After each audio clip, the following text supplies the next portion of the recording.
Dear students, तो बेटे हम अपनी क्लास शुरू कर रहे हैं। आज की क्लास में हमने क्या पढ़ा था? हमने पिछली क्लास में ना चार्ज के बारे में जाना था कि चार्ज क्या है। हमने जाना था कि जो चार्ज है वो किसी भी मैटर की एक इंट्रिंसिक प्रॉपर्टी है जो हमारे पास इलेक्ट्रिक फोर्स के लिए रिस्पॉन्सिबल है। ठीक है, हमने जाना था कि जो चार्ज है वो अपने पास दो टाइप का है, positive charge then negative charge. ठीक है, जो पॉजिटिव चार्ज है वो हमने एक एक्सपेरिमेंट की हेल्प से देखा था, ग्लास रोड और सिल्क क्लॉथ की हेल्प से। ठीक है, तो जो पॉजिटिव चार्ज है उसका एक साइंटिफिक नेम हमने पढ़ा था, क्या था? वीट्रस। ठीक है, नेगेटिव चार्ज का साइंटिफिक नेम था रेजिनस। इतनी बात क्लियर थी। फिर क्या है, मान लो हमारे पास एक पॉजिटिवली चार्ज बॉडी है, अगेन एक और पॉजिटिवली चार्ज बॉडी है। इन दोनों बॉडीज को जब मैं पास लेके आऊंगी तो क्या है, ये बॉडी 1 है, ये 2 है। ये 1 2 वाली इसको इस तरफ रिपेल करेगी और ये इसको इधर रिपेल करेगी। ठीक है, सेम अगर मैं एक नेगेटिवली चार्ज लेके आऊं, दूसरी भी हमारे पास नेगेटिवली चार्ज है, ये इसको इस तरफ रिपेल कर रही है, ये इसको, यानी कि ये एक दूसरे पर जो फोर्स शो कर रही है वो कौन सा है? Repulsive force. ठीक है, अगर हम एक पॉजिटिव चार्ज बॉडी और एक नेगेटिव चार्ज बॉडी को लेके आए तो ये क्या है, ये दोनों एक दूसरे के लिए अट्रैक्शन शो कर रहे हैं। ठीक है, तो यहाँ पे मैं लिख सकती हूं like charges repel each other and unlike charges attract each other। unlike charges मतलब charges which have the different polarity या opposite polarity। क्लियर हुई इतनी बात? तो ये हमारे पास चार्ज के बारे में था। आज हम चार्ज की प्रॉपर्टीज के बारे में पढ़ेंगे कि जो ये चार्ज है इसकी कैसी प्रॉपर्टीज है।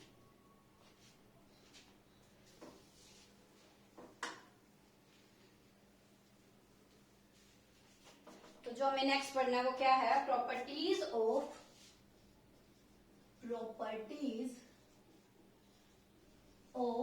चार्जेस। तो इसमें फर्स्ट जो प्रॉपर्टी है बेटे वो है एडिटिविटी ऑफ चार्ज। क्या मतलब है इस बात का? कि हमारे पास कोई भी चार्ज बॉडी है, ये हमारे पास एक बॉडी है, एक ऑब्जेक्ट है जो चार्ज है, और इसमें जो चार्ज है वो इंडिविजुअल अमाउंट में है। जैसे मान लो Q1 है, इस पे 2 कूलम, Q2 है यहाँ पे -4 कूलम, Q3 है यहाँ पर 5 कूलम, Q4 है यहाँ पर 1 कूलम। इस तरीके से इसमें इंडिविजुअल चार्ज पड़ा है। तो जो इस सिस्टम का, इस चार्ज सिस्टम का टोटल चार्ज होगा इन इंडिविजुअल चार्जेस के एलजेब्रिक सम के इक्वल होगा। क्या है? The total charge on a charged body is equal to algebraic sum of individual charges। क्या है? यानी कि इस चार्ज सिस्टम का जो Q टोटल है वो इक्वल होगा Q1 प्लस में Q2 प्लस में Q3 प्लस में Q4। ठीक है, एल्जेब्रिक का मतलब है पुट विद साइन, यानी कि जिस साइन के साथ ये हमें यहाँ पे है, जैसे ये अपने पास हो गया 2 कूलम -4 कूलम, ये हो गया 5 कूलम और ये हमारे पास हो गया 1 कूलम। तो टोटल चार्ज हमारे पास कितना है? 7। ये हो गया अपने पास 7 और 8 कूलम -4 कूलम, कितना बच गया? 4 कूलम। ठीक है, ये हमारे पास इस चार्ज सिस्टम का टोटल चार्ज है। इसे बोलते हैं एडिटिविटी ऑफ चार्ज। मतलब कोई भी चार्ज सिस्टम है उस पर जितना भी अमाउंट में इंडिविजुअल चार्ज पड़ा हुआ है, मान लो इस पर हमारे पास ये Qn तक है, ठीक है, और ये हमारे पास Qn तक चार्ज है, तो इस चार्ज सिस्टम का जो टोटल चार्ज होगा ना बेटा वो किसके इक्वल होगा? Q1 plus Q2 plus Q3 up to Qn तक। ये हमारे पास एडिटिविटी ऑफ चार्ज है। जितना भी चार्ज होगा हम उनको एल्जेब्रिकली ऐड कर देंगे। ऐसा क्यों किया? क्योंकि जो हमारे पास चार्ज है ना वो एक स्केलर क्वांटिटी है। Charge it is a scalar quantity. Scalar quantity होने का मतलब इसको हम सिंपली ऐड कर सकते हैं एल्जेब्रिकली, इसको वेक्टोरिकली ऐड करने की जरूरत नहीं है। तो जितना भी चार्ज है वो हम एल्जेब्रिकली ऐड कर देंगे, सिंपल। ये हमारे पास है additivity of charge. First property clear हुई। अब हमारे पास नेक्स्ट जो प्रॉपर्टी है बेटे वो है कंजर्वेशन ऑफ चार्ज। क्या है? Conservation of charge.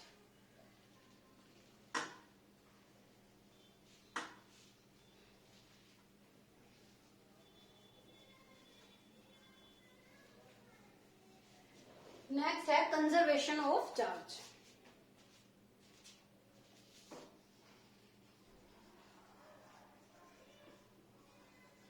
Conservation of charge क्या है? Conservation of charge, conserve word का नाम आते ही हमारे दिमाग में आता है charge neither be created nor be destroyed, it can only converted one form to, यानी कि one system to another system. ठीक है, ये हमारे पास ट्रांसफर हो सकता है एक सिस्टम से दूसरे सिस्टम में, क्रिएट नहीं हो सकता। लेकिन यहां पर हम बोलेंगे चार्ज इज रिमेन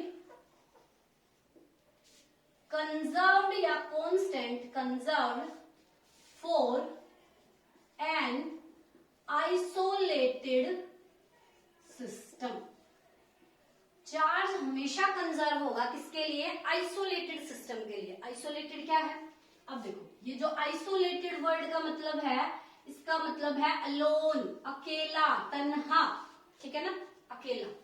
ठीक है, अगर हमारे पास अलोन चार्ज सिस्टम है तो उस पे जितना चार्ज है वो हमेशा क्या रहेगा? कंजर्व रहेगा। इसको समझो एक बात से। मान लो मेरे पास एक चार्ज सिस्टम है ए, एक चार्ज सिस्टम है बी। ठीक है, अगर मैं अकेले चार्ज सिस्टम ए की बात करूं तो ये हमारा इस पर जितना भी चार्ज है वो रहेगा कंजर्व। ठीक है, मान लो किसी तरीके से हम इनको कांटेक्ट में लेके आते हैं तो इससे इस पर हमारे पास इलेक्ट्रॉन कर गए ट्रांसफर। ठीक है, तो मान लो यहां से 5 इलेक्ट्रॉन चार्ज बॉडी जो ए थी या अनचार्ज भी थी, तो इससे हमारे पास कहां चले गए? बी पे। तो जैसे इससे इलेक्ट्रॉन निकले यहां पर आ गया भाई +5e। ठीक है, जिसके अंदर इलेक्ट्रॉन गए हैं वहां पे आ गया -5e। ठीक है, अब यहाँ पर तो चार्ज क्रिएट हो गया ना। अगर मैं दो सिस्टम की बात कर रही हूँ तो चार्ज क्रिएट हो गया, लेकिन अगर मैं अलोन सिर्फ ए सिस्टम की बात करूंगी, इंडिविजुअल सिस्टम की बात करूंगी, तो वहां पर charge can neither be created nor be destroyed. यानी कि इसकी डेफिनेशन मैं लिख सकती हूँ, charge can neither be created, एक second, neither be created nor be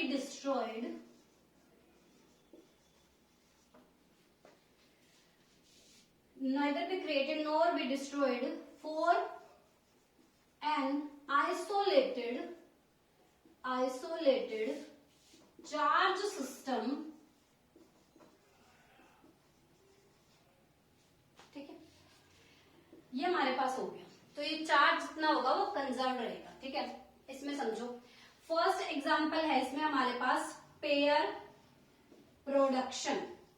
pair production क्या है?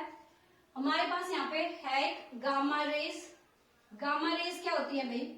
समझो इस बात को कि हमारे पास 2 टाइप की रेस होती हैं, वेव्स होती है। समझो लाइट का जो नेचर है वो वेव नेचर है। ठीक है, इसको हम रे नेचर भी पढ़ते हैं, आगे डिस्कस करेंगे वो। ठीक है, हमारे पास 2 टाइप की wave, mechanical wave and non mechanical wave. Mechanical wave है जिन्हें ट्रेवल करने के लिए किसी मीडियम की रिक्वायरमेंट होती है, और जो नॉन मैकेनिकल वेव्स हैं उन्हें किसी भी मीडियम की रिक्वायरमेंट नहीं है। जैसे हमारे पास मैकेनिकल कौन सी है? Sound wave. यहाँ पे एयर है, मीडियम है। ठीक है ना, तो मैं जो बोल पा रही हूँ वो सुन पा रहे हो। ठीक है, और हमारे पास एक है नॉन मैकेनिकल, जिन्हें मीडियम की रिक्वायरमेंट नहीं है। जैसे सन से हमारे पास रेडिएशन आ रही है, लाइट रेज आ रही है। ठीक है, तो जो हमारे पास उन्हीं रेडिएशंस में एक रे है, इलेक्ट्रोमैग्नेटिक वेव्स होती है हमारे पास नॉन मैकेनिकल। ये अलग से तुम्हारा 8th चैप्टर है, उसमें हम डिटेल में इलेक्ट्रोमैग्नेटिक वेव्स, उनके स्पेक्ट्रम, उनके प्रॉपर्टीज, वो कैसे प्रोड्यूस हुई है, ये सब जानेंगे। ठीक है, यहाँ पे सिर्फ ये जानो गामा रेज है हमारे पास, ये क्या है, फॉर्म ऑफ एनर्जी है, यानी कि ये हमारे पास फॉर्म ऑफ एनर्जी है। एनर्जी है तो एनर्जी के अंदर क्या होते हैं, फोटोन होते हैं। फोटोन होते हैं जिनका जो रेस्ट मास होता है वो क्या होता है, 0 होता है। ठीक है ना।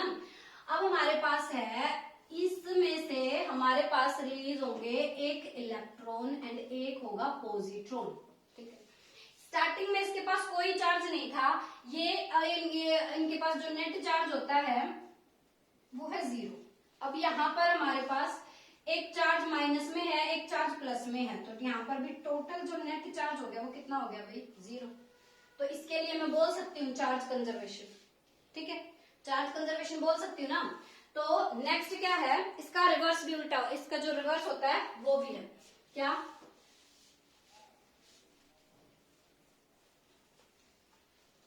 Pair annihilation. सेकंड है पेयर एनहिलेशन। इसमें क्या होता है, हमारे पास एक इलेक्ट्रॉन है, एक पॉजिट्रॉन है, यहां पर हो गया हमारे पास नेट चार्ज कितना भाई, 0। तो इनसे बनती है हमारे पास गामा रेज, और गामा रेज पर भी जो नेट चार्ज है वो कितना होता है, 0। ये हमारे पास इलेक्ट्रिकली न्यूट्रल होती है। ठीक है, तो ये क्या है, चार्ज कंजर्वेशन। जैसे हमारे पास यूरेनियम है, जितने भी जो रेडियो एक्टिव डिकेज होते हैं ना, radio active decays follow charge conservation, follow charge conservation. Charge conservation का मतलब है जितना रिएक्टेंट का पहले चार्ज था, बाद में जो प्रोडक्ट बनी है उन पे भी चार्ज का जो अमाउंट होगा वो सेम होगा। ठीक है, चार्ज कंजर्वेशन। ठीक है, हमारे पास ये हो गया। और जैसे हमने बहुत ही सिंपल एग्जांपल से शुरुआत की थी, ये हमारे पास एक ग्लास रोड है बेटा, ये हमारे पास एक सिल्क क्लॉथ है। ठीक है, ये स्टार्टिंग में दोनों क्या है, इलेक्ट्रिकली न्यूट्रल। इलेक्ट्रिकली न्यूट्रल का मतलब इसमें चार्ज बैलेंस कंडीशन में है। जैसे ही हम इसको रब करेंगे तो मान लिया जो ग्लास रोड है उस पर चार्ज आ गया +E। ठीक है, क्योंकि ये हो गई थी पॉजिटिवली चार्ज। और जो सिल्क क्लॉथ था उस पर चार्ज आ गया नेगेटिव, मान लिया हमने इस पे आ गया -E। ठीक है, तो यहाँ पर +E - E कितना हो गया, नेट चार्ज। यहाँ पर भी क्या हो गया, 0। यहाँ पर भी कितना था net charge, total number of electron is equal to total number of proton था, तो नेट चार्ज यहाँ पे भी क्या था, 0। यानी कि जो चार्ज हमारे पास वो क्या है, इससे मैं एक सिंपल बात बोल सकती हूँ, charge in whole universe remains constant या कंजर्व। जो चार्ज हमारा पूरे यूनिवर्स के लिए क्या रहेगा, कंजर्व रहेगा।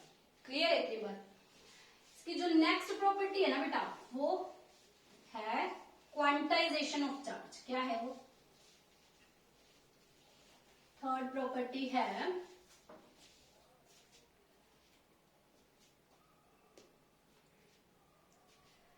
अपने पास quantization of charge. Quantization of charge क्या होता है, क्वांटाइजेशन का मतलब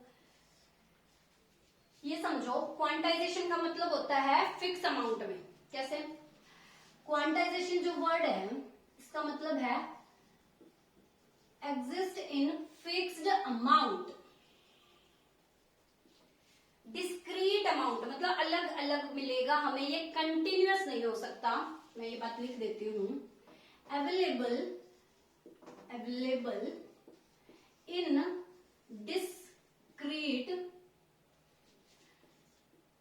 discrete amount, not